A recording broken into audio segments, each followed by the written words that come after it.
네, 오늘 진행할 내용들은 지난번에 이어서 계속 진행을 할 건데 어, 쭉 이제 보면 이 광야의 시험이 있어요. 제가 요즘에 그 늦은 비를 받으라 거기에 보면 그리스도의 인성론 관련된 부분이 나와요. 그래서 거기서 보면 왜 예수님이 이 광야에서 시험을 이렇게 거칠 수밖에 없었는가? 왜 굶주림을 이렇게 당하면서 이런 시험을 거쳤는가 이런 거를 생각을 해볼 때 굶주리는 기간 동안에는 그 성령께서 함께 하셔서 계속 앞으로 공생애를 어떻게 하실 건지에 집중하고 계셨기 때문에 그 배고픔의 고통이라든지 이런 거를 거의 못 느끼셨어요. 근데 40일이 맞춰갈 즈음 돼서 그때에서 이제 이 사탄의 시험이 시작되는 즈음부터 이 굶주림의 고통을 이제 유혹을 받으면서 이제 그 굶주림의 고통이 시작이 됩니다. 그 이제 그 늦은 비를 받으라 그 책을 보면서 이제 거기서 화이트부인이 여러 여기저기 언급해 놓은 그 부분들에서 예수님이 우리의 죄된 본성 그대로를 취하셨다라고 하는 그 부분을 봤는데 말 그대로 지금까지 타락한 우리 죄의 본성 그대로를 취하셨어요. 보니까. 다만 신성 위에 인성을 쓰셨다라고 하는 그 부분 때문에 우리와 차이점이 딱 하나가 있는데 그게 뭐냐면 우리는 태어나면서부터 불순종하고자 하는 정신으로 태어나요.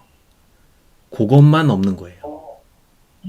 그것만 없고 나머지 그 죄의 유혹을 받기 연약한 그 도덕적, 지적, 영적으로 타락한 그 수준은 똑같은 상태에서 시작을 하셨어요. 네, 다만 불순종하려는 그 사상만 없는 거예요. 그 사상 부분만큼은 태어나시면서부터도 보니까 이 하나님의 그 신성의 속성 때문에 신성의 본성으로 인해서 이 타락하고자 하는 욕구를 경험하시고자 인성을 취하신 거라고 돼 있더라고요. 그 이 죄의 유혹을 받으셔야 되는데 하나님이 죄를 지으실 수가 없잖아요. 그래서 죄된 본성인 육신을 하나님께서 마련을 해 놓으신 거예요. 보니까. 그거를 그래서 나를 위해서 한 몸을 예비하셨다라고 하는 그 몸이 뭐냐면 죄를 안 지었던 몸이 아니고 죄로 인해서 타락하고 타락한 지가 벌써 4,000년이나 된 이후 시점에 그 육신을 취하셨는데 이 육신은 어떤 특징이 있냐면 죄의 유혹에 너무도 굴복당하기 쉬운 연약한 상태, 도덕력이며 지적이며 영적인 수준이 너무도 낮은 상태에 있는 그 상태에 그 죄의 유혹을 느끼는 그 육신을 취하신 거더라고요. 그러므로 인해서 유혹을 받으면서 이 세상에서 사는 모든 기간 동안 33년 반 동안 사람이 당하는 모든 유혹과 시험을 다 똑같이 받으셨어요. 그러니까 인성으로는 그런 유혹을 받으셨고 신성으로는 어떤 유혹을 받으시냐면 이제 여기 뒤에 나올 거예요. 요 바로 뒷장에 나올 건데 십자가에서 내려가고자 하는 그런 욕구, 그 다음에 막 신성을 쓰고 싶은 욕구, 이런 욕구를 그 신성 측면에서는 그런 유혹이 있었고 인성 측면에서는 죄의 유혹으로 인해서 넘어질 수 있는, 넘어지면 만약에 예수님도 거기서 육신의 그 인간의 본성을 취하셨을 때 그 죄의 유혹을 받고 넘어졌잖아요. 그럼 예수님도 구원이 없어요. 그분도 우리랑 똑같이 멸망당하실 수밖에 없는 그런 처지에 놓이는 그 위태위태한 시험이에요. 보니까. 그래서 이거를 보면서 이게 그리스도인 인성론 이 부분이 참 민감하고 조심스럽고 잘못 이해를 하면 오해하기 되게 쉬운 이 영역이지만 여기를 공부를 조금 더 열심히 하고 디테일하게 잘 해보면 여기서 많은 보화가 캐져요. 왜냐면 예수님이 우리와 똑같은 지점에서 출발하셔서 뭐가 달랐냐면 이 사상적인 부분이 달랐던 거거든요. 근데 사상은 이미 인성과 신성이 언제부터 결합됐는지는 우린 모른다고 돼 있어요. 화이트부인이 그렇게 적어놨어요. 그래서 인성과 신성이 언제 결합됐는지는 모르지만 예수님이 단 한 번도 죄를 짓지 않았다라고 성경도 계속 말씀을 해요. 그렇다는 얘기는 죄를 범하지 않으려면 가장 먼저 어디부터 타락하지 않아야 돼요? 요 사상, 요 생각에서 먼저 죄를 범하고자 하는 생각을 품지 않아야 되거든요. 그래서 예수님이 뭐라고 돼 있어요? 생각으로라도 죄를 범하지 않았다라는 말을 그 성경에 나오잖아요. 그러니까 어려서부터 그 십자가에서 돌아가실 때까지 단 한 번도 생각으로라도 범죄한 적이 없는 거예요. 그래서 이 세상 임금이 오겠습니다. 저는 나와 관계할 것이 없다라고 하신 그 말씀이 뭐냐면 생각으로라도 범죄할 수 있는 모든 지점들을 다 하나님께 내맡김으로써 다 막아버린 거예요. 전부 다 막아버려서 죄와는 1도 연관이 없는 상태가 되신 거예요. 그래서 그렇게 해서 죄를 이기고 극복하셨기 때문에 하나님을 의지해서 완전히 죄를 범하지 않는 상태를 그 지점을 먼저 가셨기 때문에 우리에게 똑같이 뭘 요구하시냐면 너희들도 하나님을 의지해서 죄로부터 완전히 극복하고 이길 수 있어 라는 거를 이미 모본으로 보여주셨다는 거고 우리도 똑같이 그 지점에 이르러야 된다는 거예요. 근데 그거 내가 하는 것이 아니고 우린 뭐만 하면 돼요? 모든 범죄의 유혹이 올 때마다 또는 넘어졌을지라도 하나님께 의지해서 나의 그 죄책감이며 죄된 모든 이런 것들을 다 하나님께 드리는 거예요. 예수님께 내어드리면 예수님께서 그거 가져가셔서 그 죄책에 대한 부분은 감당하시고 그러고 나서 우리에게는 이 더러운 옷을 하얗게 빨아주시고 그래서 우리는 다시 정결케 되는 그 상태를 유지하는 거예요. 그래서 여기 보면 광야의 시험이 있죠. 내가 만일 하나님의 아들이거든 십자가에서 내려오라. 그 다음에 내가 만일 내가 하나님의 택하신 자 그리스도여든 이게 자기도 구원할지어다. 이게 지금 십자가죠. 참 광야가 아니고. 네. 그래서 이 십자가상에서 이런 말들을 듣고 또 광야에서 그분을 시험할 때 사탄이 내가 만일 하나님의 아들이여든 지금 여기 보면 이거 내가 만일 하나님의 아들이여든 십자가에서 내려오라고 하는 거 이거 누가 얘기하는 거예요? 이 바리새인들과 그 종교 지도자들 그리고 거기에 모여있는 그 예수님을 비방하는 사람들 입에서 나오는 말이에요. 근데 지금 광야에서 사탄이 예수님께 할 때 무슨 말 했다고요? 네가 만일 하나님의 아들이여든. 그래서 예수님이 십자가에서 달리실 때 사탄도 그 자리에 와 있었다고 했었어요. 그럼 사탄이 와서 뭔 얘기 했을까요? 똑같은 이 얘기 한 거예요. 그러니까는 지금 사탄이 왔을 때 사탄이 자기의 본 모양으로 온 것이 아니라 사탄의 정신에 사로잡혀 있는 그 사람들 입을 통해서 지금 사단의 그 얘기를 예수님께 비방하는 거예요. 이렇게 똑같은 얘기로. 이해 가시죠? 여기 뭐라고 나와요? 사탄과 그의 천사들은 인간의 모양으로 십자가 곁에 나타났다. 그래서 그들이 뭔 얘기했다? 네가 만일 하나님의 아들이여든. 이게 광야에서 시험할 때 사탄이 시험할 때 썼던 그 말 그대로 똑같이 사람들 입을 통해서 다시 한번 사탄의 정신을 그대로 드러냈다는 거예요. 그래서 사탄과 그의 군대들은 제사장들과 관원들과 더불어 협력하고 있다. 이게 마지막 때 우리에게도 똑같이 벌어질 일들이죠. 종교 지도자들도 사탄과 그의 천사들로 더불어 연합하였다. 우선 여기 보면 이제 그 고통 속에서 죽어가는 예수님을 보면서 저가 남은 구원하였으되 자기는 구원할 수 없도다. 저가 이스라엘의 왕이로다. 지금 십자가에서 내려올지어다. 그러면 우리가 믿겠노라 하고 제사장들이 말을 했어요. 그때 여기 보면 그리스도께서는 십자가에서 뭐 하실 수 있다고요? 내려오실 수 있으셨다. 그러나 죄인이 하나님의 용서와 은총을 받을 수 있는 희망을 갖게 된 것은 그분께서 자기 자신을 구원하려고 하지 않으셨기 때문이다. 이때 여기 이 부분을 조금 이제 다른 여기 나오나? 여기서 읽었었나 기억이 안 나네. 다른 데서도 이 부분에 대해서 뭐라고 얘기하냐면 이때 예수님은 신성으로 십자가의 그 결박을 다 풀어버리고 내려가고 싶은 충동을 느끼셨다라고 교회 증언이나 이런 다른 데 그 내용들이 나와요. 그래서 그 신성의 이 유혹이라는 건 신성을 쓰고자 하는 그런 유혹을 이럴 때마다 되게 많이 그 유혹을 많이 받으셨고 그 신성을 쓰고자 하는 유혹을 포기해야만 우리에게 있는 그 자기 자신을 구원하지 않으려고 하는 이 일이 성취가 돼야 우리가 구원을 받는 거였죠. 그리고 이제 이런 말들을 한 것이 자기들이 한 말이 예언을 성취하고 있다는 거. 저가 하나님을 신뢰하니 하나님이 저를 기뻐하시면 이제 구원할지라 제 말이 나는 하나님의 아들이라 하였도다 라고 조롱한 자들은 그들의 증언이 그 후 각 시대를 통하여 전해 내려가리라고는 전혀 생각지 못했다. 근데 이 말을 후대 사람들은 뭐 어떻게 받아들인다고요? 그 말은 사람들로 하여금 전에 없이 열성적으로 성경 말씀을 연구하게 하였다. 지각 있는 사람들은 듣고 연구하고 생각하고 기도했다. 그 다음에 성경 절들을 비교하고 연구하기를 어떻게 한다고요? 조금도 쉬지 않은 자들이 있었다. 그러니까 이때 당시도 그렇지만 이거 항상 이제 이 시대의 소망 이제 나중에 이거 끝나고 나서 이제 개별적으로 다 읽어보실 때 보시다 보면 항상 말씀을 연구하는 자들이 진리의 길로 나오게 돼 있어요. 그래서 동방박사며 그 목자들이며 이 둘 다의 특징이 뭐냐면 말씀을 연구하고 생각하고 그거를 갖다가 어떻게 하면 지금 이때에 이런 말들이 어떤 말인지 이런 거를 늘 묵상하면서 살았던 사람들이에요. 근데 똑같은 진리의 기별을 연구하지 않은 사람들, 잘못되게 연구하는 사람들에게도 진리의 기별은 왔었어요. 근데 그들은 거부하잖아요. 근데 지금 우리가 지금 이 마지막 시대를 살아가고 있는 우리에게 있어서의 진짜 기별은 뭐예요? 현대 기별. 세천사 기별이에요. 이 세천사 기별, 첫째, 둘째, 셋째 천사의 이 기별 속에는 믿음으로 말미암는 의로 오게 하는 모든 게 다 들어가 있어요.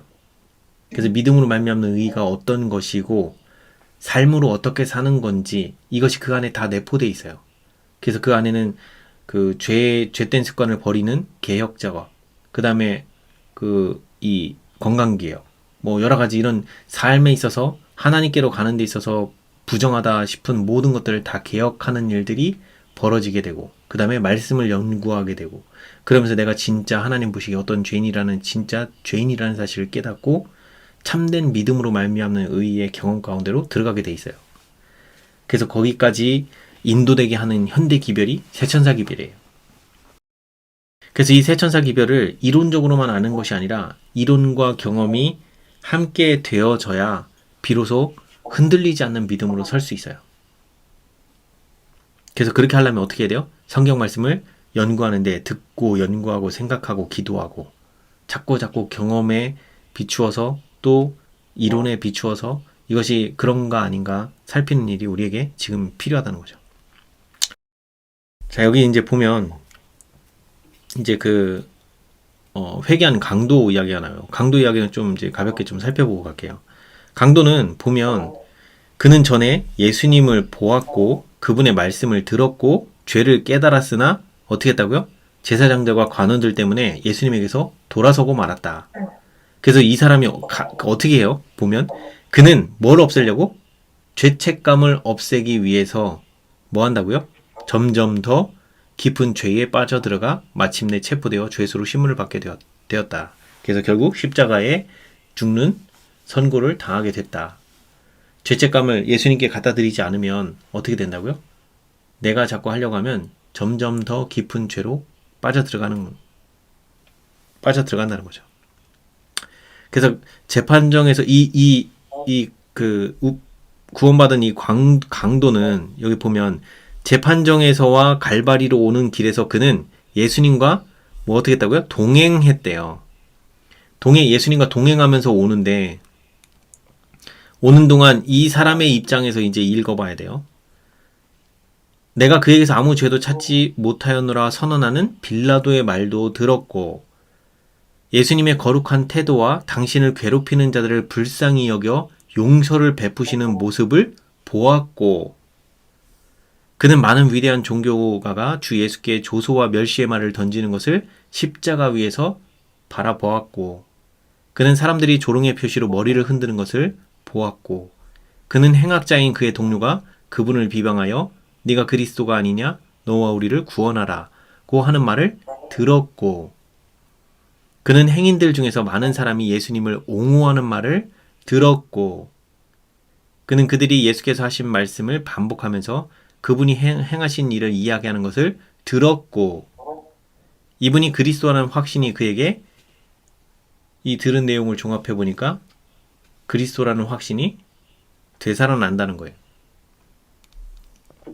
그래서 죽어가는 강도들에게는 이제 사람을 두려워할 것이 없었는데 그중 한 사람에게는 두려워해야 할 하나님이 계시고 그를 떨게 해야 할 미래가 있다는 확신이 들었대요. 이제 죄로 더럽혀진 그대로 그의 생애의 역사가 끝나려고 하는 이때에 그 사람이 탄식하면서 이런 말을 한대요. 우리는 우리의 행한 일에 상당한 보응을 받는 것이니 이에 당연하거니와 이 사람의 행한 것은 옳지 않은 것이 없느니라 라는 고백이 나왔어요. 지금 이 고백이 나오기까지 이 사람이 지금 뭐 했다고요?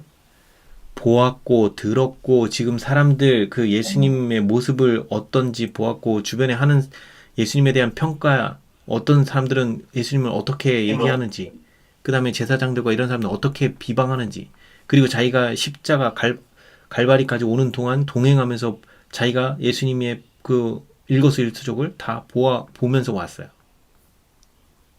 그래 놓고 이제까지 머릿속에서 들었던 내용을 종합해서 내린 결과가 뭐라고요?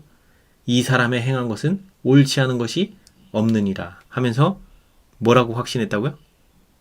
그분이 이제 메시아일 거라는 생각을 이제 점차 하게 되는데 요 과정에 보세요. 여기에 성령께서 어떻게 역사하시는지 보세요. 여기에 그게 나와요.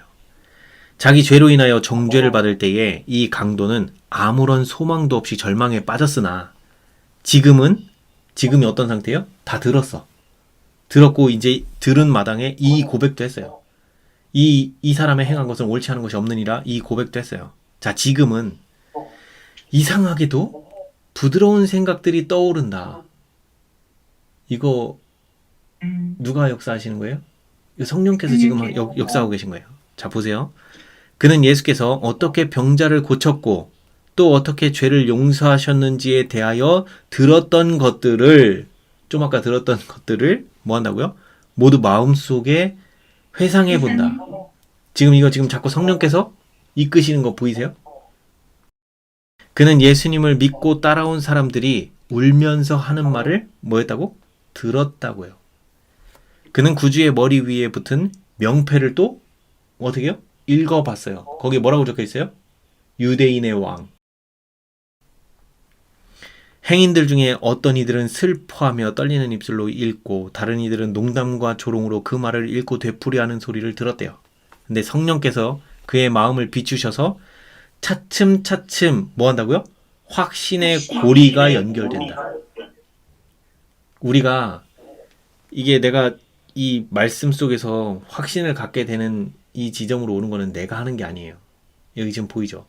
우리가 읽었던 것들을 생각하고 하다 보면 이 성령께서 우리의 마음에 역사하셔서 그 생각들을 하나하나 정리를 해주셔요. 그러면서 이 정리를 해서 이렇게 결론에 이르게끔 계속 유도해 주세요. 보세요. 상처를 입고 조롱당하며 십자가에 달리신 예수님에게서 그는 세상 죄를 지고 가는 하나님의 어린 양을 발견한다. 희망 없이 죽어가던 영혼이 죽어가시는 구주께 자신을 맡길 때에 그의 목소리에는 고민과 희망이 뒤섞인다. 드디어 뭘 인정한 거예요? 메시아임을, 하나님의 아들임을 인정한 거예요. 그 예수님의 십자가 위에 머리 위에 팻말에 뭐라고 적혀 있다고요? 유대인의 왕. 진짜 이제까지 들었던 내용들이랑 여러 가지 생각들을 종합해서 결론을 내려보니까 이분이 누구다? 하나님의 아들이 맞구나. 그래서 주여 당신의 나라에 임하실 때에 나를 생각하옵소라고 그는 부르짖는다. 응답은 즉시 이르러 왔다. 예수께서는 사랑과 동정과 능력이 충만한 부드럽고 선율적인 음성으로 내가 진실로 오늘 내게 이르노니 내가 나와 함께 낙원에 있으리라고 말씀하셨다. 여기 그래서 이 강도 사건을 이 우편강도 구원받은 강도 이야기를 가만 보면 가장 먼저는 뭘 했어요? 그는 전에 예수님을 처음 보았고 그분의 말씀을 들었어요. 그 다음에 뭐 했어요, 이 사람이? 여기 중요한 게 있어요. 뭐 했다고? 죄를? 깨달았어. 네, 이 사람은 자기 죄가 뭔지 깨달았어요. 자기 죄가 뭔지 여기 보면 깨달았다고 나와 있어요. 죄를 깨달았고 거기에서 그 죄를 깨달았고 그걸 가지고 이 죄를 깨달았을 때 이 사람은 이제 더 말씀으로 들어가서 이 죄를 깨달으면 그 죄책감이 온단 말이에요. 그럼 그 죄책감을 해결하기 위해서 예수님께 자꾸 드려야 되는데 누구 때문에? 제사장들과 관원들 때문에. 이 사람이 자기가 이제 진리를 거부하고 돌아선 거예요? 아니에요? 아니죠. 자기가 진리를 거부하고 돌아선 게 아니고 다른 사람들에 의해서 돌아서지고 말았어요. 그러니까 이 사람에게 정말 마지막 그 기회가 성령께서 그 사람의 마지막 기회, 만약에 이 사람이 진리를 거부하고 돌아섰으면 십자가에서 이런 일 벌어질 수 없어요. 근데 이 사람이 진리를 거부한 거예요? 아니에요? 안 했어. 그 다음에 또 하나 조건이 뭐예요? 자기가 어떤 죄인이라는 거를 말씀을 통해서 자기가 죄인이라는 사실을 깨닫고 알았다라는 게 전제예요. 이해가 되세요? 그러니까 자기가 죄인이라는 사실을 아니까 어떤 고백을 해요? 여기저기 예수님이 어떤 상태였고 거룩한 태도며 그 지나가는 사람들의 이야기며 그 다음에 십자가에서 예수님의 팻말에 붙어있는 유대인의 왕이라고 하는 그 말이며 이런 모든 것을 봤을 때 그리고 지금 자기가 뭐라고요? 동일한 정죄를 받고 여기 와서 지금 십자가에 달렸는데 지금 봤더니 이 사람의 행한 것은 옳지 않은 것이 없다. 우리가 죄를 져서 이렇게 십자가에 달린 건 맞지만 이 사람은 죄가 없더라 하면서 지금 뭘 인정하고 있어요? 하나님의 아들인 거를, 영적인 메시아인 거를 인정을 하잖아요. 지금 내가 어떤 상태를 느끼는 거예요? 내가 죄된 죄인이라는 사실을 깨닫고 지금 여기서도 이 고백을 하는, 이 탄식하는 이 장면이 뭘 하고 있는 거예요? 내가 죄인이라는 사실을 인정하고 있는 거예요. 그래서 구원받기 위해서 가장 첫 번째 조건이 뭐냐면요. 내가 어떤 죄인이라는 거, 말씀을 통해서 내가 죄인이라는 사실을 먼저 자각하는 게 우선이에요. 이거 없이 그냥 우편 강도처럼 죄에 대한 자각은 전혀 하지도 않았는데 돌아가실 때 다 돼갖고 옆에 가고 하나님 믿습니까? 지금 다 내려놓으시고 하나님 믿어요? 받아들여요? 끄떡끄떡 이거 했다고 해서 그냥 될까요? 알 수 없는 거예요. 우리가 함부로 판단할 수는 없는 부분이지만 가장 먼저 뭐가 필요하냐면 하나님 보시기에 내가 어떤 죄인인지를 자각해야 이게 진실된 고백이 나온다는 거예요. 성령께서 이렇게 도와주실 수 있다는 거예요. 그런데 이런 자기가 어떤 죄인인지도 전혀 모른 채로 죽을 때 다 돼갖고 입술로 시인하는 거 이거는 아무짝에 쓸모가 없어요. 자기가 먼저 하나님 보시기에 어떤 죄인이라는 걸 통감하고 그것 때문에 마음 아파서 하나님께 고백하는 이런 고백이 없이는 정말 구원받기 어려워요. 마지막에 숨질 때 가고 예수님 받아들입니까? 그러면서 예스 뭐 이랬다고 해서 무조건 구원받는다? 모르겠어요. 저는 거기에 그렇게 동의할 수가 없어요. 알 수 없는 거지만 정말로 이렇게 정말 자기의 죄를 진짜 깨닫는 거 이 죄를 깨닫는 게 회개예요. 자기가 하나님 말씀에 의해서 내가 하나님 보시기에 어떤 죄인인지를 깨닫는 것이 진짜 회개예요. 그 회개가 돼야 구원의 길이 열리는 거지 그게 참 쉽지 않은 거예요. 그래서 아무튼 그래서요. 넘어가고 그래서 예수께서는 이제 이런 강도에게서 유일하게 예수님이 간절히 듣고 싶었던 그 말을 제자들에게는 못 듣고 강도에게 들으셨고 그래서 제11시에 구원받은 이 강도에 대해서 자 여기 보면 그러나 그분이 십자가에 달려 죽어가실 때에 제11시에 구원받은 회개한 강도 외에는 어느 한 사람도 예수님을 주님으로 인정하지 않았다라고 돼 있죠. 그러니까 지금 강도는 뭘 한 거예요? 예수님이 나를 죄에서 구원하실 수 있는 나의 구원자, 메시아로 인정한 거잖아요. 그게 왜 그래요? 회개를 했기 때문에. 내가 죄인이라는 걸 알았기 때문에 그게 가능해지는 거예요. 그래서 회개한 사람의 음성은 그들의 주목을 끌었다. 여기 보이죠? 명확하게. 그가 회개했다고 나와 있죠. 이게 그래서 참된 회개는 어려운 게 아니에요. 그러니까 회개는 내가 할 수 없는 거지만 회개하는 자의 특징이 뭐냐면 나의 죄를 있는 대로 그냥 고백하고 나의 부질없음으로 인해서 도움을 예수님을 필요로 하는 그 마음으로 예수님 앞에 나가는 거. 그래서 거기서 이루어지는 나의 진솔한 고백. 그래서 이 강도는 뭐라고 한 거예요?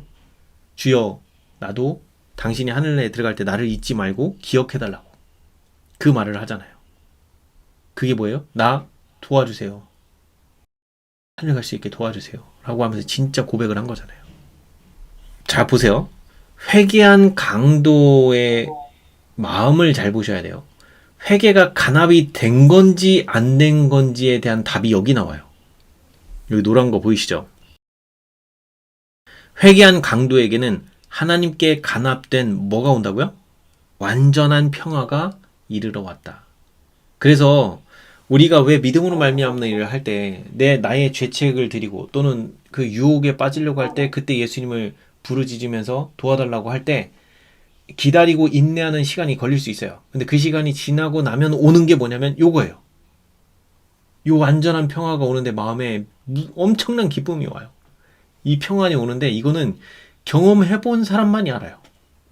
그래서 이걸 한 번만이라도 경험을 해보면 자연적으로 내 입술에서 고백이 터져나와요. 하나님 살아계시다. 그리고 그냥 확신이 되어져요. 누가 확신을 가지세요가 아니고 경험해보면 자연적으로 확신하게 돼요. 아, 내 마음에 이런 평화는 경험해보지 못한 평안이에요. 아, 그렇구나. 알게 돼요. 그래서 그분은 죄를 짊어지시는 분으로 인정되셨다. 그들은 죄를 용서하시는 그분의 권세를 빼앗을 수 없었다. 숨을 거두면서 그분은 자신의 신성과 아버지의 영광에 대한 증거를 나타내신다. 당신을 힘입어 하나님께 나오는 모든 사람을 온전히 구원하시는 것이 그분의 큰 권세이다. 그래서 예수님은 뭘 짊어지신다고요? 죄책을 짊어지시고 십자가에서 다 가져가신다는 거예요. 그분의 십자가는 죄악 중에 놓인 이 세상의 한복판에 세워졌다. 그리고 참회한 강도에게 하신 용서의 말씀은 지구의 가장 먼 변경에까지 미치게 될 횃불에 불을 붙였다. 자, 진짜 사랑이 뭔가 여기 보세요. 몸과 마음이 다 가장 격심한 고통을 겪으면서도 다른 사람만을 생각하고 참여하는 영혼을 믿도록 격려하시는 예수님의 무한한 사랑을 천사들은 놀라움으로 바라보았다. 그분은 굴욕을 받으면서도 선지자로서 예루살렘의 딸들에게 말씀하셨고 제사장과 대언자로서 그분은 당신을 살해하는 자들을 용서해 주시도록 아버지께 간청하셨다. 그분은 또 사랑하는 구주로서 참여하는 도둑을 용서하셨던 것이다. 이런 사랑은 사람이 할 수가 없어요. 이게 정말 우리가 할 수 있는 사랑은 이런 사랑이 없어. 그래서 우리는 내게 이런 사랑이 없는 걸 빨리 깨닫고 하나님께 저에게도 이런 마음 좀 주세요. 이런 것이 이런 마음이 필요할 때 저에게 없는 이 사랑을 보여줄 수 있도록 저 좀 도와달라고. 우리가 지금 구해야 될 건 이거예요. 그리고 넘어가서 이제 요한에 대한 이야기면 이제 그 마리아에 대한 이야기고 그래서 효도에 대한 그리스도의 완전한 모본을 요한에게 그 마리아를 부탁함으로써 돌아가시기 전에 그 마리아를 요한에게 부탁하면서 이제 효도에 대한 그리스도의 완전한 모본도 보여주셨다라는 거고요. 이 부분이 조금 이제 많이 좀 강조돼서 나오는 부분이 뭐가 있냐면 여기 보면 마지막 고통 중에서도 슬퍼하는 홀어머니를 위하여 필요한 준비를 잊지 않으신다. 그와 같은 정신이 우리의 주님을 따르는 모든 제자들에게서도 나타나야 한다. 그리스도를 따르는 자들은 저들의 부모를 존경하고 그들을 부양하는 것이 신앙의 일부라는 사실을 생각해야 할 것이다. 그리스도의 사랑을 마음에 간직한 자들은 반드시 저들의 부모에게 사려 깊은 돌봄과 부드러운 동정을 주게 될 것이다. 왜 부모에 대한 효를 이렇게 좀 강조하게 되었을까요? 이 부분을 좀 생각해 보면 하나님 아버지와 우리는 뭐예요? 아버지와 자녀의 관계잖아요. 결국에는 우리 인생에서의 부모에 대한 태도가 우리가 신앙생활 속에서 하나님을 대하는 태도와 동일하다고 보시기 때문에 이 부모에 대한 효를 되게 강조를 해 놓으셨어요. 그래서 이 부분은 이제 좀 볼게. 예수님께서 십자가에서 치른 고통 중에 진짜 고통, 육신의 고통보다도 더 고통이셨던 부분이 여기 나와요. 그리스도께서는 고통당하는 자 중에 제1인자이셨으나 그분의 고통은 죄의 유해성을 느끼는 데서 오는 고통, 그 다음에 인간이 죄에 익숙해 있기 때문에 죄의 흉악성을 알지 못한다는 것을 아시는 데서 오는 고통이었다. 죄가 인간의 마음속에 너무나 깊이 자리 잡고 있다는 것과 죄의 권세를 깨뜨리고 나오려는 사람은 너무도 적다는 것을 그리스도께서는 아셨다는 거예요. 어떻게 아셨어요? 자기가 죄된 본성을 취해서 죄의 유혹을 겪어보고 그러면서 죄를 이기고 나오는 이 과정을 몸소 체험해 보셨기 때문에 아시는 거예요. 그래서 여기 뭐라고 돼 있어요? 하나님의 도움 없이는 인간이 멸망할 수밖에 없다는 것을 아셨고, 그래서 아시는 거예요. 그걸 경험해 보셨기 때문에. 그래서 수많은 사람이 많은 도움을 받을 수 있는 위치에 있으면서도 어떻게 한다고요? 죽어가고 있다는 것을 보셨다. 여기서 지금 뭐가 보여요? 의지의 자유를 활용하냐 못하냐 이거 보이죠? 왜 도움을 받을 수 있는 위치에 있으면서 왜 죽어가요? 도움의 필요성을 못 느껴요. 도움의 필요성을 못 느끼니까 뭘 활용을 못해요? 우리의 자유의지를 활용해서 예수님께 이 도움을 구하는 일을 하지 못하는 거예요. 그리고 또 거짓 기별로 인해서 요즘 들어오는 이 신신학, 예수님 십자가의 공로를 무지하게 강조하고 우리는 절대 죄를 못 이긴다라는 말로 거기까지만 하면서, 그러니까 믿기만 하면 된다라는 요 사상을 교묘하게 재림교회에 계속 밀어넣고 있어요. 근데 이게 지금 그 책을 읽어보면서 느낀 게 1888년도 믿음으로 말미암는 의의 기별이 왔을 때 그때 그 기별을 받아들이지 못함으로 인해서 이 신신학 사상이 그때부터 이미 싹 터갖고 재림교회 내에 미국부터 해서 온 세계, 전 세계에 이것이 다 이렇게 퍼져 있는 거라고 하더라고요, 보니까. 그래서 새 천사의 기별을 못 받아들이면 이런 쪽으로 가는 거예요. 그래서 믿기만 해도 구원 받는다. 구원의 확신만 가지면 된다. 이런 말도 안 되는 기별 속에 이제 빠지게 돼요. 그래서 이 새 천사 기별은 가르는 기별이라고 돼 있어요. 이 새 천사 기별의 첫째 천사의 기별부터가 삶의 개혁을 일으키는 기별인데, 개혁할 거니 말 거니 하나님의 사랑을 맛보고 감동을 얻으면서 너의 삶이 부정하고 더러운 삶이라는 걸 알았으면 이제 스스로 개혁할래 말래 라고 하는 선택이 주어질 때 어떤 선택을 하느냐에 달려 있어요. 빨리빨리 순종하고자 행동으로 실천하는 사람들은 빠르게 변화가 일어나요. 순종하고자 즉각 실천의 삶에 적용하는 거. 그래서 부딪혀가면서 안 될 때 도움을 구해서 다시 그것이 그 진리의 말씀 속에서 어떻게 하는 것이, 그게 내가 지금 어디서 뭐가 잘못되는지를 깨닫고 그렇다라면 거기서 또다시 적용하기 위해서 그 수정하고 바꿔가면서 삶에 또 개혁을 하면서 이렇게 하면서 계속 실천하는 거. 이것이 사람을 얼마나 빠르게 바꾸는지 그걸 제가 봤어요.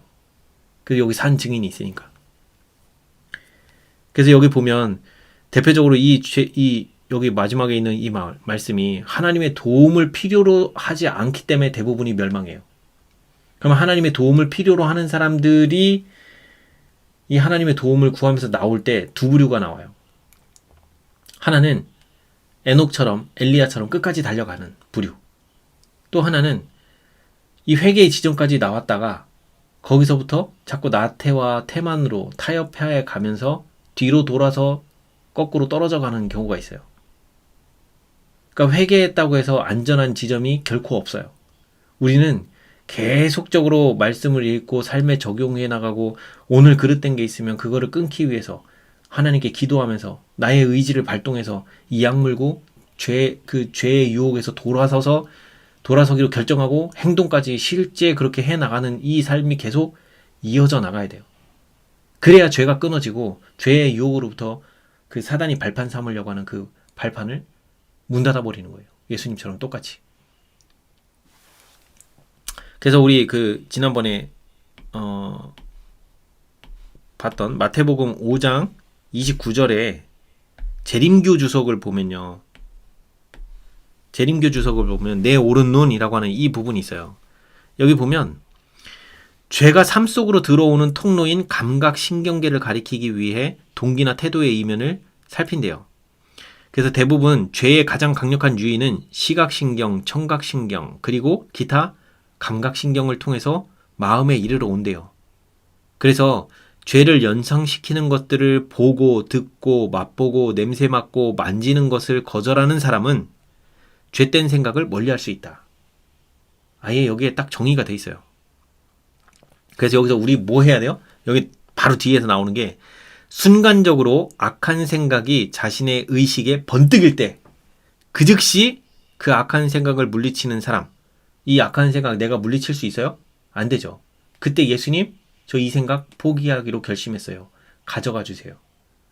그래서 이 머릿속에서 벌어지는 이 생각 싸움을 그 즉시 할 때, 그렇게 하면 어떤 일이 벌어지냐?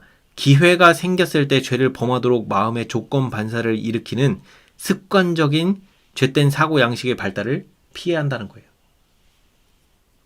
그러니까 자꾸 내 머릿속에서 번뜩일 때, 이 악한 생각이 번뜩일 때, 또는 유튜브 보고 싶은 유혹에 끌려가려고 할 때, 그 순간에 하나님, 저 유튜브 더 이상 보지 않기로 결심했어요.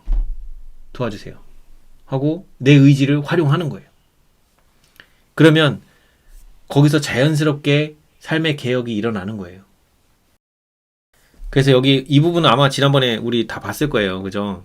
그 십자가에서 그 예수님이 오전 그 9시부터 정오까지는 육체적 고통이고, 그 다음에 정오부터 오후 3시까지는 정신적 고통이라고 했죠. 그래서 여기 보면 이 정신적 고통에 대해서 이제 나와 있는데, 이 예수님이 그 제일 힘들고 괴로운 것 중에 하나가 뭐였냐면, 이 인류의 모든 죄짐을 다 짊어짐으로 인해서 삼위 하나님으로부터 떨어져 분리돼서 나와서 하나님께로부터 뭐라고 돼 있어요? 하나님께서 구주로부터 얼굴을 돌리심으로 인한 슬픔이 그분의 마음을 찔렀다는 거예요. 이것이 예수님이 느끼는 고통 중에 가장 큰 고통이에요. 하나님의 얼굴을 다시 대면하지 못할 것 같은 두려움과, 그리고 하나님을 아무리 불러도 하나님이 응답하지 않으심. 그래서 이때 이 고통으로 인해서 뭐라고요? 육체적 고통은 거의 느낄 수 없었다고요. 근데 요때 사탄이 뭔 짓 해요? 맹렬한 유혹으로 예수님의 마음을 쥐어짜듯이 괴롭혔다라고 돼 있어요. 이 부분은 우리가 주의해서 잘 보셔야 되는 게 뭐냐면, 마지막 야고보의 환난 때 우리가 요 지경에 놓여요. 이와 거의 비슷한 지경에 놓여요. 그래서 야고보의 환난을 통과하는 게 뭐랑 똑같냐면, 이 모든 우리의 과거의 모든 죄가 다 떠올리고 이런 상황에서 정말 어느 하나라도 내가 용서받지 못했다라고 하는 이런 마음의 고민을 느낄 때 우리는 거기서 두려운 거예요. 이게 어디 나오냐면 야곱의 환난이라고 했잖아요. 그럼 야곱이 어떤 환난을 당했는지 야복강 이야기를 보면 돼요. 예, 보면 부조화 선지자인데 이 부분을 보면,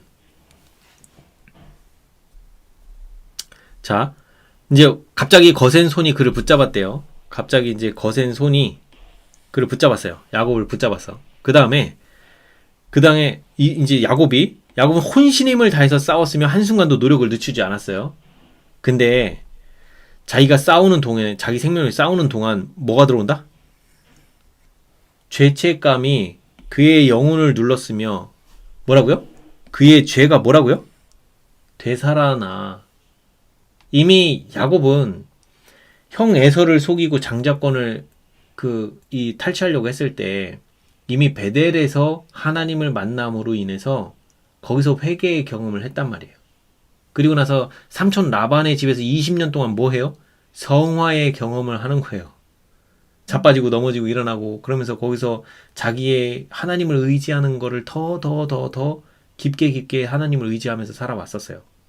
그러니까 하나님께서 계속 야곱을 인도하시고 이끌어 오시면서 이 야복강에 올 때도 오기 전에 라반이 쫓아와가지고 그 다 죽이려고 했었잖아요. 근데 하나님께서 라반의 마음을 바꿔주셔서 그 위기를 탈출하고, 그러면서 이 야복강을 오기 전에 이 형 에서가 자기를 죽이러 온다는 걸 알고 있었기 때문에 마음에 계속 두려워하는 이 야곱을 위해서 하나님께서 어떻게 해요? 마하나임, 하나님의 군대가 너를 보호하고 있다. 앞에서 뒤에서 하나님의 군대가 너와 함께하고 있다라는 걸 야곱에게 보여주세요. 그러면서 이 야곱이 이 야복강에 왔는데도 불구하고 두려운 나머지 두 떼를 만들어서 보내놓고 자기는 야복강에서 지금 뭐예요? 밤새 기도하고 씨름하고 이런 상황이 벌어졌어. 그러면 지금 그의 과거의 죄가 용서가 안 됐어요? 이미 과거의 죄는 용서함 받았어요. 그런데 지금 어떻게 돼요? 이 야복강은 지금 에서를 만나기 직전인 거예요. 근데 그때 지금 뭐예요? 죄책감이 다시 들어와요. 그러면서 지금 그의 죄가 되살아나. 이게 지금 우리가 야곱의 환란에 들어가면 이렇게 된다고요. 우리가 지금 이 상황을 이 현재 야곱의 환란에 들어가기 전에 우리가 지은 모든 죄를 온전히 회개를 함으로 인해서 하나님을 믿음으로 말미암는 의를 통해서 삶을 통해서 하나님을 만나고 나의 죄된 것 죄책감 자꾸 드리고 그러면서 하나님을 의지하고 이렇게 나오는 이 삶을 통해서 과거의 죄는 하나님께서 간과하시거니와 라는 말 아시죠? 하나님을 만나기 전에 지었던 모든 죄는 다 하나님께서 간과하심을 통해서 다 이미 용서가 끝난 거예요. 그리고 나서 이후에 하나님을 만나고 걸어가면서 이제 뭐예요? 나에게 오는 앞으로 지을 이 죄의 유혹과 싸우는 법을 배워가면서 점차 죄로부터 이제 완전히 분리되는 과정으로 나가는 거란 말이에요. 그러면서 이 과정 속에서는 마음의 투쟁을 통해서 하나님을 의지하는 연습을 더욱 해서 이제 나중에는 굳건히 하나님만 바라보면서 의지하는 단계가 되면 죄는 완전히 끊어져요. 그 단계로 가게 될 거예요. 자, 그 단계를 갔는데도 불구하고 우리는 어디를 만나요? 야곱의 환란을 만나요. 그래서 대제사장 여호수아 스가랴 3장 1절부터 5절까지에 있는 그 상황을 보면 대제사장 여호수아가 어디 앞에 서요? 여호와 앞에 섰는데 그 옆에 누가 있다? 사탄이 뭐 하고 있다? 고소를 하고 있다. 자, 오늘 한번 보고 가시죠.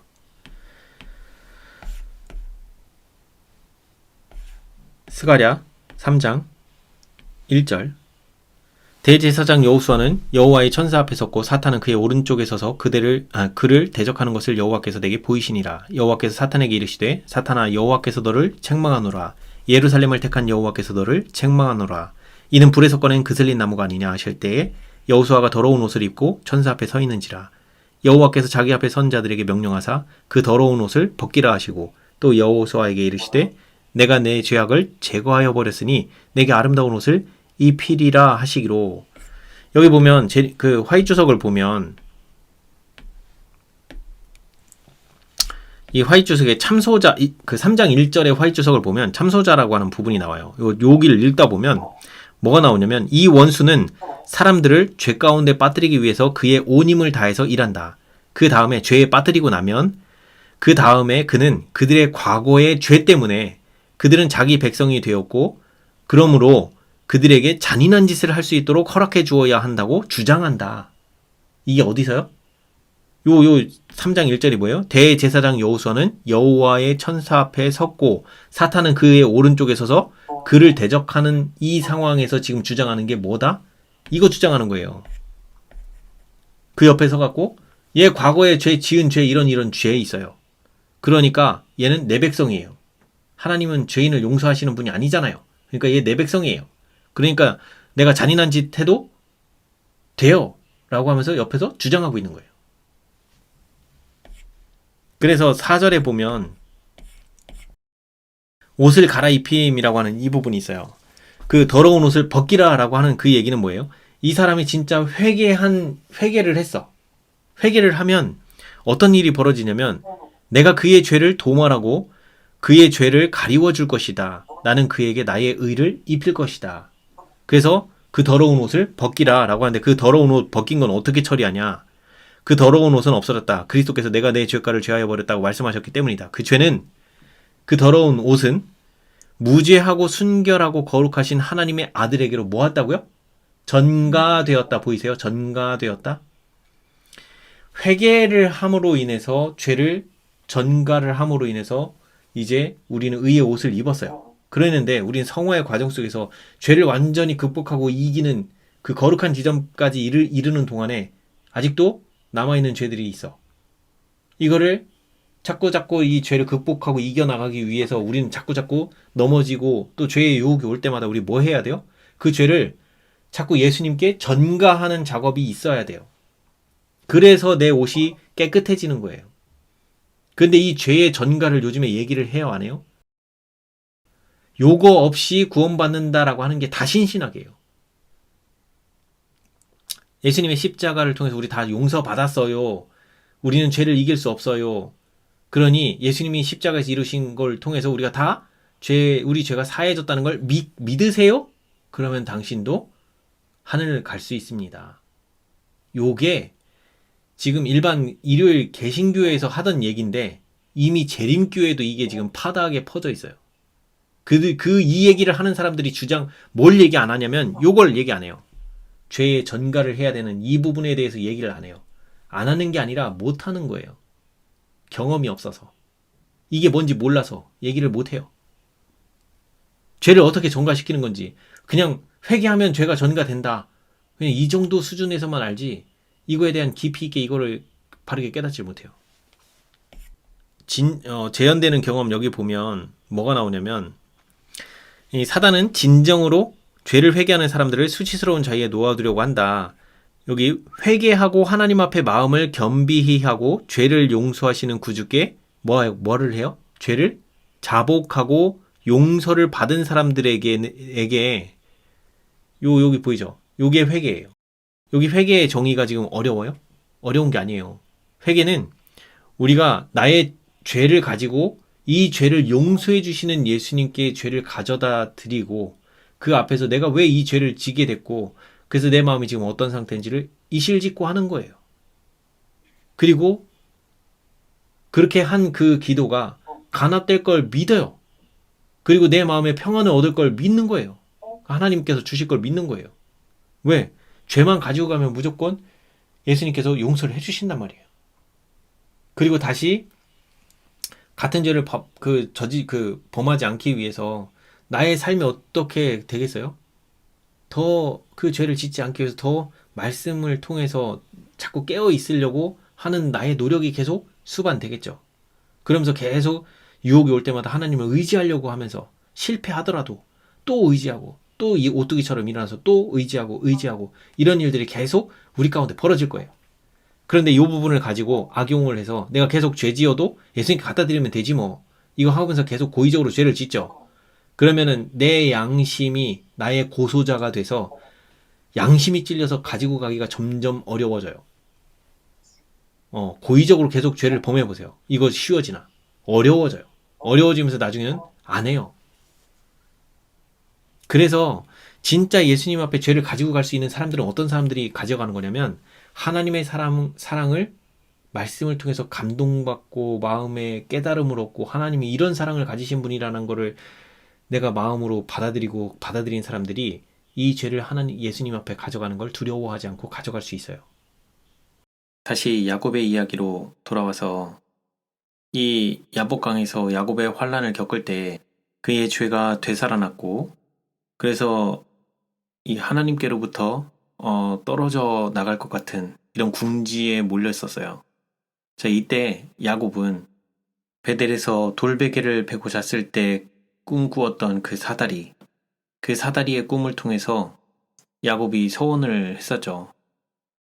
하나님이 나와 함께 계셔서 내 가는 이 길에서 나를 지키시고 먹을 떡과 입을 옷을 주시어 내가 평안히 아버지 집으로 돌아가게 하시오면 여호와께서 나의 하나님이 되실 것이요 내가 기둥으로 세운 이 돌이 하나님의 집이 될 것이요 하나님께서 내게 주신 모든 것에서 10분의 1을 내가 반드시 하나님께 드리겠나이다 하였더라 라고 그렇게 고백을 했었어요. 그리고 창세기 31장 13절에 나는 베델의 하나님이라 네가 거기서 기둥에 기름을 붓고 거기서 내게 서원하였으니 지금 일어나 이곳을 떠나서 내 출생지로 돌아가라 하셨느니라 라고 하나님께서 명령하셨고 그 명령에 따라서 오늘 이렇게 다시 이삭이 거하는 그 고향으로 돌아가는 중이었어요. 그러나 이 고향으로 돌아가는 이 길목에서 이 야곱의 환난을 경험하는 이때에 지금 과거에 지은 죄가 되살아났고 무서운 궁지에 빠져 있었을 이때에 야곱은 하나님의 약속을 붙잡은 거예요. 자기가 서원한 약속을 하나님께서 기억하시고 그 하나님께서 다시 고향으로 돌아가라고 하셨기 때문에 이 하나님이 내게 함께 하셨고 지금 나를 다시 평안하게 내 고향으로 돌아가게 하시고자 나로 고향으로 돌아가자 라고 명령을 주셨기 때문에 내가 움직인 거였어요. 그렇기 때문에 나를 평안하게 인도하실 것이라는 그 하나님의 약속을 야곱은 끝까지 붙들었던 거예요. 요 부조화 선지자 여기를 보면 그래서 이 야곱은 자기의 죄가 용서받았다는 보증을 받아야 됐기 때문에 바짓기렁이 붙잡고 계속 거기서 나를 울면서 그 천사에게 강조를 나를 축복하소서라고 하면서 그러면서 왜 바짓기렁이 붙잡을 때까지 왜 야곱아 이제 됐다라고 안 하시고 바짓기렁이 붙잡고 울면서 통회하면서 막 저렇게 얘기하는 지점까지 왜 끌고 가시냐는 거예요. 이게 야곱의 환란을 주신 목적이 거기 있어요. 뭐가 있냐면 여기 뭐라고요? 그의 신앙은 어떻게 됐다? 더욱더 열렬해져서 마지막 순간까지 어떻게 한다고요? 참고 견디었다. 야곱의 환란도 똑같아요. 하나님 제가 어디 교회 증언이었나 어디 잘 기억이 안 나는데 어디서 나왔는데 거기 뭐라고 돼 있냐면 야곱의 환란을 주신 목적이 뭐냐면 우리의 믿음을 최고조로 끌어올리기 위해서. 그리고 야곱의 환란도 언제 되었다 소리가 나와요? 우리가 진짜 고민을 진짜 내가 회개하지 못한 게 남았나 그것 때문에 씨름하고 우리는 눈앞에 칼이 있어요. 곧 죽을 수 있는 상황인데 그거에는 관심도 없어. 거기에 뭐라고 적혀있냐면 죽는 일에는 관심이 없대. 근데 이들에게 관심사는 뭐냐면 막 지금 죄가 막 다 떠오르는 거예요. 근데 그 중에 내가 지금 나 회개 받았는가? 나 혹시 내가 회개하지 못한 게 있는가? 나 진짜 예수님께 용서만 받았는가? 이것 때문에 고민하는 거예요. 그래서 야곱의 고민하고 똑같아요. 그래서 그 마지막까지 이들이 주장하는 게 뭐예요? 하나님의 음성은 전혀 들리지 않는 그 상황 속에서 사탄이 그 죄를 계속 떠올리고 있는 이 상황, 이 지금 스가랴 3장 1절에 있는 하나님 앞에 서 있는데 우리가 지금 하나님 앞에 서 있는데 우리 눈에는 하나님이 보이지 않아요. 근데 옆에서 사탄은 지금 계속 우리의 죄를 다 떠올리게 해서 지금 우리를 괴롭혀. 너 그 죄 갖고 하늘 못 가 하면서 우리 생각을 계속 사로잡으려고 해. 그때 우리는 뭐 해야 돼요? 예수님이 여기 십자가 사건에서 이제 보여주신 거랑 똑같이 하면 돼요. 이 짙은 어둠 속에서 여기 이 무서운 시간 동안 그분은 이제까지 당신에게 주셨던 아버지의 간합하심의 증거에 의지하였다. 그분은 아버지의 품성을 잘 알고 계셨으며 그분의 공의와 자비와 크신 사랑을 이해하고 계셨다. 그분은 항상 기쁨으로 즐겨 순종하던 하나님을 믿음으로 의지하셨다. 여기 보이시죠? 그래서 지금 우리가 이 시대에 믿음으로 말미암는 의의 경험이 얼마나 중요한 건지 아시겠죠? 야곱의 환란 때 가면 우리도 똑같이 예수님과 똑같이 이렇게 극복하는 거예요. 그 두려운 상황 속에서 나의 죄가 모든 죄가 다 떠오르는 그 상황에서 어떻게 해요? 나와 함께 동행하셨던 내가 그때 이런 죄를 범할 때 내가 분노하려고 할 때 하나님을 의지해서 내가 마음이 변화되는 경험을 통해서 그때 나와 함께 하셨던 하나님을 눈에 보이지 않는 하나님을 경험했고 또 이럴 때 나와 함께 하셨고 가만 과거의 행적을 돌아보니 이제까지 내가 하나님의 은혜를 이렇게 많이 받고 있었구나. 그리고 내가 이런 죄책감이 들 때마다 하나님께 그걸 드릴 수 있었던 이유는 나를 사랑하시고 나에게 있는 모든 죄를 하나님께 드리면 예수님께 기도로 가지고 가면 그 즉시 용서해 주시면서 내 마음에 평안을 주셨던 그 분이라는 걸 내가 기억하고 떠올릴 때 우리는 뭐 할 수 있어요? 아버지여 나의 영혼을 아버지 손에 맡기나이다 라고 하셨던 예수님의 기도를 우리도 똑같이 할 수 있어요. 아버지여 나의 영혼을 아버지 손에 맡기나이다. 그게 우리의 마지막 기도예요. 그걸 통해서 우리가 야곱의 환란을 나오는 거예요. 그래서 이 십자가 사건 중에 이 78장 갈보리장은 정말 중요한 게 이 마지막 부분이 제일 중요해요. 이거 잊지 말아야 돼요. 오늘 끝낼 건데 마지막에 여기 보면 이 십자가 사건이 그 어두움 구름으로 감싸졌을 때 여기에 그 내용이 나와요. 십자가를 그 짙은 구름으로 가리셨을 때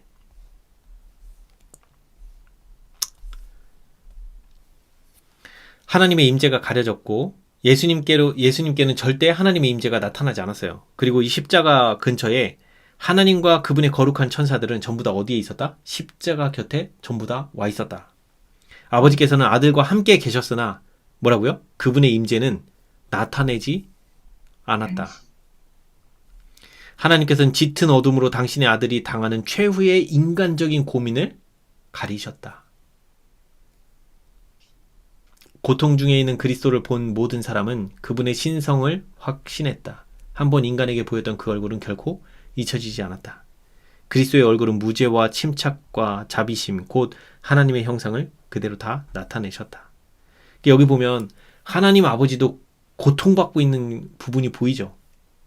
하나님께서 어떻게 한다고요? 당신의 아들의 당하는 최후의 인간적인 고민을 흑암으로 가리셔서 사람들이 못 보게, 그 부분만큼은 아버지께서 가려주시는 거예요. 그리고 이 하나님의 임재 가운데 이 십자가 곁에 천사들과 하나님의 임재가 있었지만 임재를 결코 나타내지 않으시고 그 앞에서 웃으시면서 쳐다봤을까요? 자기 아들이 당하는 그 고통을, 생각이 같으신 분들이잖아요. 삼위 하나님의 생각이 다 같은 분들이잖아요. 더군다나 하나님의 얼마나 뜨거운 사랑을 가지신 분이에요. 자기 아들이 당하는 고통을 바라보는 것 자체가 얼마나 큰 고통이에요. 내 자식이 저기서 죽어가요. 내 자식이 저기서 죽어가는데 그걸 바라보면서 부모의 입장에서 어떤 마음으로 그걸 보겠냐는 거예요. 여기 이 장면을 보면 하나님 아버지가 피눈물 흘리면서 자기 아들의 그 죽음을 바라보지 않았겠냐는 거예요. 이 부분을 좀 잘 생각을 해보면 예수님의 고통도 고통이지만 하나님 아버지의 마음이 어떤 마음일지가, 이 장면이 어디에 나와요? 아브라함이 이삭을 바칠 때, 그 이삭을 칼로 찌를 때 아브라함아 아브라함아 하면서 그 말렸던 그때, 아브라함은 중보자가 있었지만 중보자가 없는 이 상황, 이거 아브라함에게도 계시로 보여주셨었잖아요. 그러면서 아브라함이 뭘 느껴요? 이 하나님의 이 고뇌를 아브라함이 그때 깨달은 거예요. 이 십자가에서 바라볼 수밖에 없는 하나님 아버지의 그 처절한 피눈물 흘리는 이 장면을 아브라함이 본 거란 말이에요. 그러니까 그 아브라함이 그걸 가지고 얼마나 울었겠어요. 그 앞에서. 하나님의 사랑이 어떤 건지 알고. 그러니까 하나님이 아브라함을 보면서 뭐라고 칭호하세요? 내 친구라. 그 마음을 그렇게까지 깊이까지 같이 고민해보고 알 수 있었던 사람이 누가 있었어요? 우리는 이 십자가 사건을 볼 때 예수님의 고통당하는 그 고통, 정오부터 오후 3시까지의 그 고통이 어떤 고통인지를 봐야 되는 부분도 있지만, 이 십자가 사건을 통해서 이 천사들과 하나님 아버지가 같이 임재하셨었던 이 장면을 우리는 좀 더 깊이 묵상하면서 많이 바라봐야 돼요.